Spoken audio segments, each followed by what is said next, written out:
Alright, I'm on hole number 10 of the Great Outdoors Tournament. I'm in the opening round of the Rookie Division. And we've made the turn, stopped at the clubhouse, had a drink, ate some lunch, swapped some lives with the other golfers.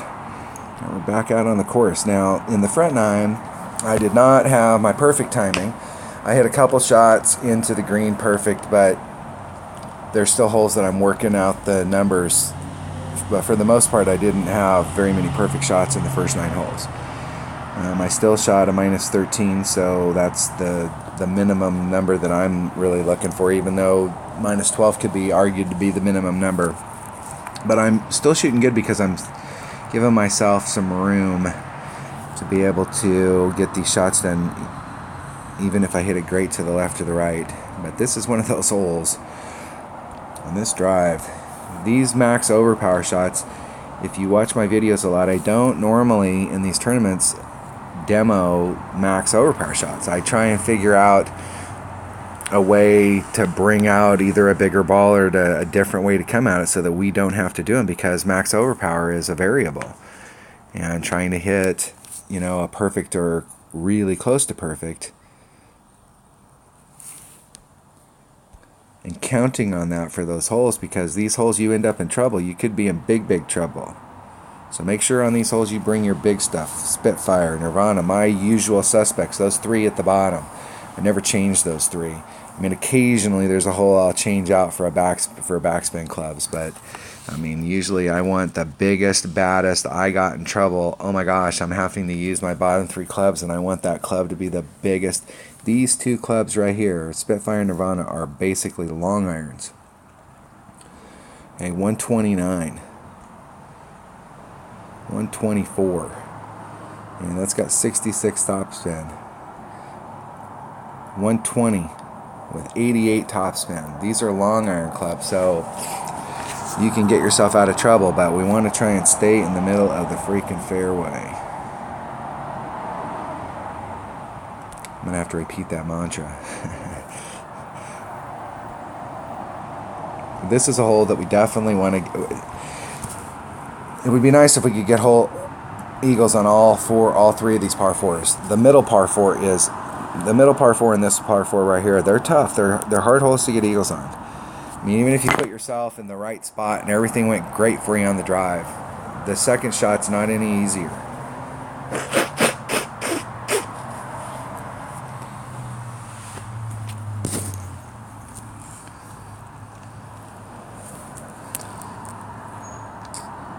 Pulling out the big topper. Where's my big topper? Yeah, let's get the big topper on.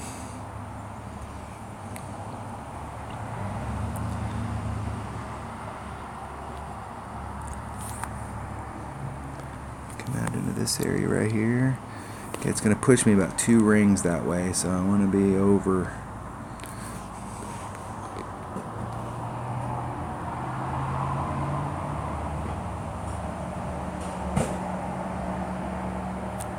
Hitting it great to the right.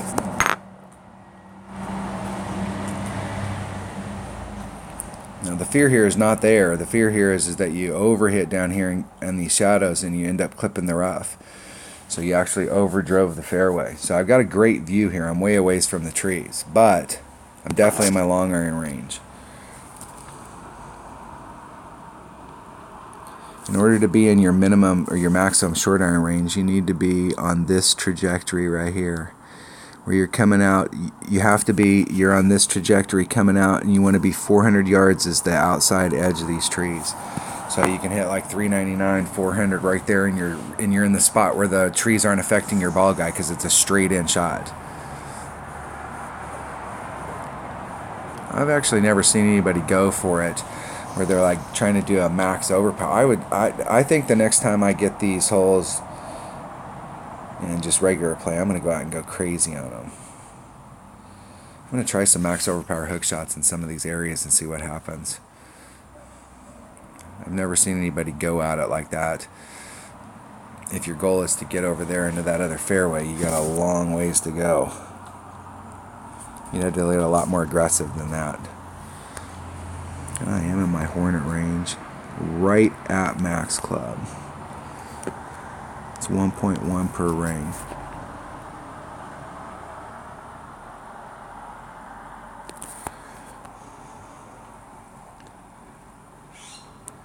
Okay, and I'm doing a 10%, so that's 4.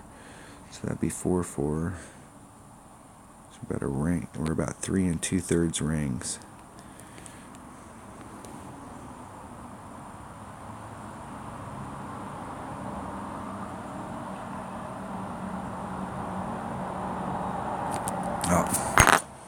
Oh, I gotta quit hitting it on the 5th time by.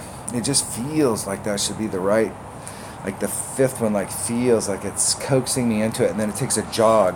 If you play this game and you watch that needle go, you know how it works. The needle will be moving smoothly, and then there's sometimes by where it takes a jog. And like it came further to the left, it got further into the hole on the left, and so in order to make up the time, because it went further to the left on that particular time by, in order to make that time up, at some point in its flow it takes a jog in order to catch back up on time, so that, because it's going to do its roll in 1.1 seconds or whatever it happens to be. And so sometimes you'll get into ones where it's jogging every time it goes from the right to the left, and it's not jogging when it goes from the right to the left to the right, or sometimes it's just jogging every time on the 3rd time by. And you have to find out, and I'm not sure if that's a day-to-day thing or what the deal is, but you got to find out like which time by. Is it like the 4th time by? It's like really smooth. Nobody ever talks about that, but I mean, we all play this game, and I'm sure that it happens to me on every device I've ever played on.